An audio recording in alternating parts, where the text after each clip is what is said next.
သားစိတ်ကုန်နေပါလေဆိုတော့ ကဘာမှလုံးရှုပ်တော့ တိုင်ကြည့်လား ဆိုင်ပေါ်တိုင်းသူလည်းဆိုင်ကထားပြီ ဒီနေ့အောင် သူ့ကိုကဆွဲလဲကြောင်းချက်ချက်လိုက်လာတယ် ဒါမင်းတို့ကလည်းဘာကပြေလို့ ဆိုင်ရမောနဲ့တွေ့မယ်ဆိုဟုတ်ကဲ့ဟုတ်ဘာကလူတွေကလေရှစ်ဘက်ကလူကအားရှိဘက်ကလူတွေကမလက်ကပါချက်ပေါင်းနေတယ်မှာအကုန်လုံးဘာပြန်နေရလဲကျွန်တော်ဘက်ကလူတွေကလည်းမဟုတ်နေဘလို့ဝဲတော့ပဲသူတို့ဝဲလို့អော်ကြတယ်ဒီမှာကျင့်နေစားနေရမဟုတ်ဘူးစားရလို့ထင်ရတာအကျိတ်တာဟောထင်ရတာ စိတ်ဆိုးတယ် ဆိုင်ရမောနဲ့တွေ့မယ်ဆိုကြောပြီဟုတ်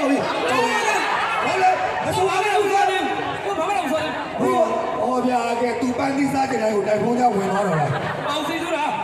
အကြည့်ပြီးတော့အောင်ကြည့်တော့ဆန်းဆန်းလာတော့ ပြိတ္တကမဆိုးရသေးဘူးလေ အားတော်တော်တော် နေတော့အဲ့ဒါလုံးခမင်းနေပါအဲ့ဒါခမင်းနေပါ သူကတော့မစားဘူးပြောတာဘလို့ဘလောက်နဲ့ ဆက်စားတာကျွန်တော်ကျွန်တော်ဆိုတော့တကယ်တော့အဲ့ချိန်မှာဆိုလို့ကျွန်တော်လည်းအဲ့ချိန်လိုပန်းပြီးသားစားတယ်ကဲဒီနေ့အောင်ရမတဲ့ဒါကြတော့ခဏလေးမတီးနိုင်ဘူးအဲ့ဘာလို့ခေါ်နေလဲမတီးနိုင်ဘူးဒီလိုဟာနဲ့စိုင်းပေါ်လည်းတစ်ခါဆိုချင်တယ်နော်ကျွန်တော်တို့ကဒါနွေးထွေးမှုလို့ခေါ်တာပေါ့နော်ဒါပေမဲ့တော့ဘုရားတဲ့ဆိုတိုင်းလို့ရတယ်ကျွန်တော်တို့က